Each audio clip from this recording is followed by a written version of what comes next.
Hello, happy crocheters. This is Lindsay from windingroadcrochet.com, and today we are going to make these really quick and easy lanyards. These can be used to hold a work badge, a school badge, your keys.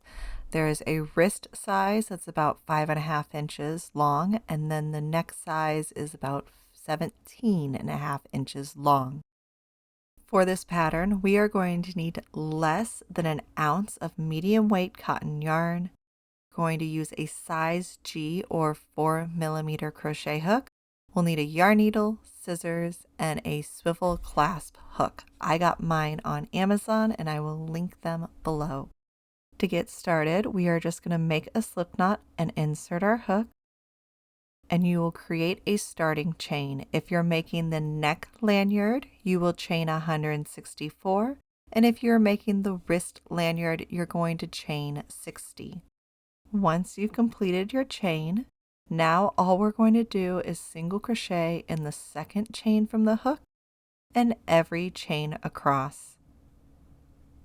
You'll have a total of 59 single crochets for the wrist lanyard and 163 single crochets for your neck lanyard.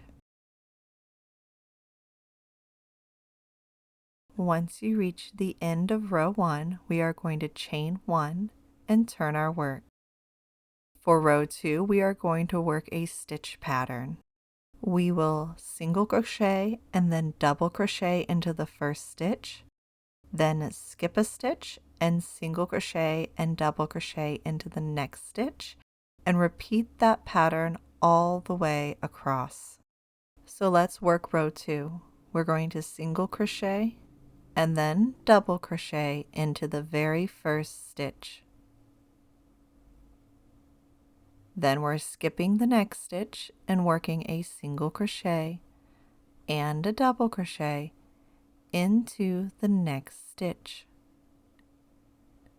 We'll skip another stitch and repeat that pattern all the way across our work.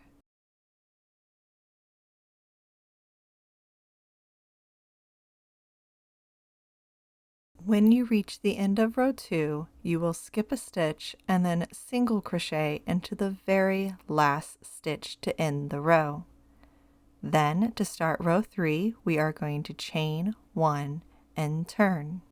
Row 3 is just a repeat of row 2, so you will single crochet and double crochet into the first stitch, skip a stitch, then single crochet and double crochet into the next stitch and skip a stitch, and repeat this all the way down the row until you only have 2 stitches left. When there's only 2 stitches left, you skip the second to last stitch and single crochet into the last stitch. Now we're ready for row 4. For row 4, we are going to chain 1 and turn and simply single crochet in every stitch across. That will smooth out the edge of our lanyard.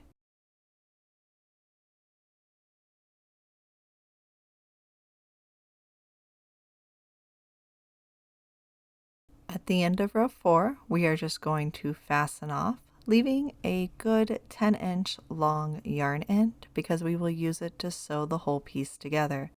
Just yarn over and pull the yarn in through the last loop on your hook.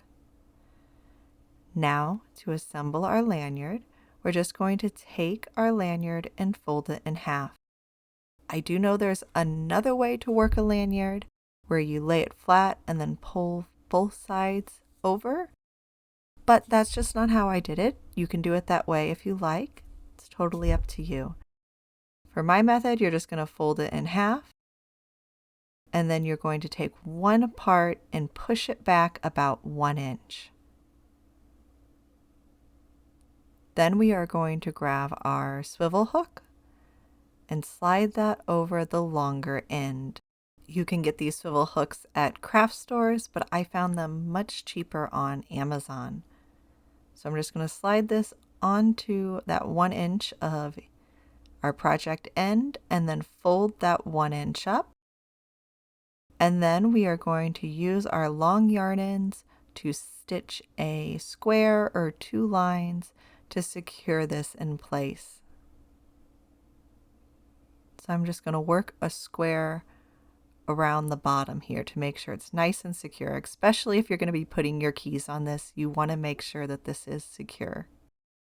So I'm just going to speed this up as I take a few minutes to very securely sew this in place. Make sure you're working through all 3 layers of your project. If you run out of yarn, you can always use the other yarn end as well. I'm going to bring the yarn end over and knot it with my first yarn end to make sure it's doubly secure, and then we are just going to weave in our ends.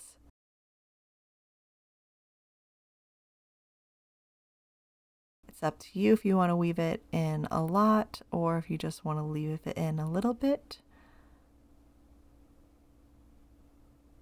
But once your yarn ends are woven in, your project is completely done and ready to be used. I think this is a great project. It's really quick and easy, makes an amazing gift. You can use them for your keys. I like to use them in every one of my bags because it makes finding my keys easier. But you could also clip this on a little clutch purse if you wanted to give it a handle, or on your wallet if it has a little ring on the side, and it just makes a wonderful project. If you enjoyed this video tutorial, I hope you will check out all my other quick and easy crochet projects. Until next time.